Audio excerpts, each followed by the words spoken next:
ஆட்டுத்தலை எலும்பு குழம்பு. இது சாப்பிட்றதுனால என்ன யூஸ்? வீசிங் ப்ராப்ளம், ஆஸ்துமா, சளி தொல்லை இருக்கிறவங்களுக்கு இந்த வீடியோ உங்களுக்கு யூஸ்ஃபுல்லாக இருக்கும். வாங்க ஃப்ரெண்ட்ஸ், வீடியோக்குள்ளே போகலாம்.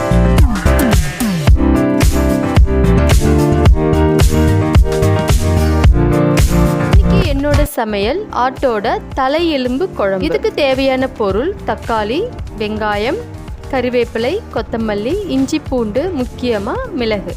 தாளிக்க 2 பிரிஞ்சி இலை, பட்டை. இப்போ தலை எலும்பை கழுவி க்ளீன் பண்ணி எடுத்தாச்சு. ஒரு பாத்திரத்தில் ஆட்டு தலை எலும்பை வேக வச்சிடலாம். இதில் உப்பு, மஞ்சள் போட்டு வேக வச்சிடலாம்.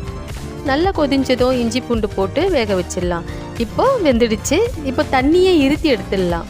இப்போ இருத்தி எடுத்து வச்ச தண்ணியை தனியாக ஒரு பாத்திரத்தில் எடுத்து வச்சிடலாம். வாங்க செய்ய ஆரம்பிச்சிடலாம். கடாய் சூடானதும் ஆயில் ஊற்றிக்கோங்க. கடுகு, பிரிஞ்சி இலை போட்டுக்கோங்க.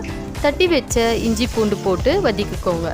பிறகு வெங்காயம், தக்காளி போட்டு வதக்கிக்கோங்க.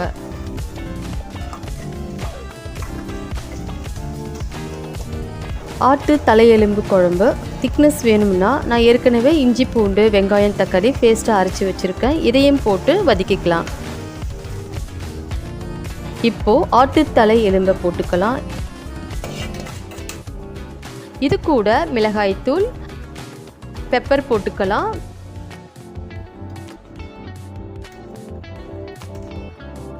தேவைக்கு உப்பு சேர்த்துக்கோங்க. வேக வச்ச தண்ணியை ஊற்றிக்கலாம்.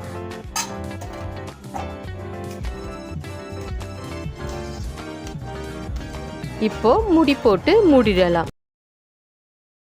வாவ், ஆட்டுத்தலை எலும்பு குழம்பு ரெடி.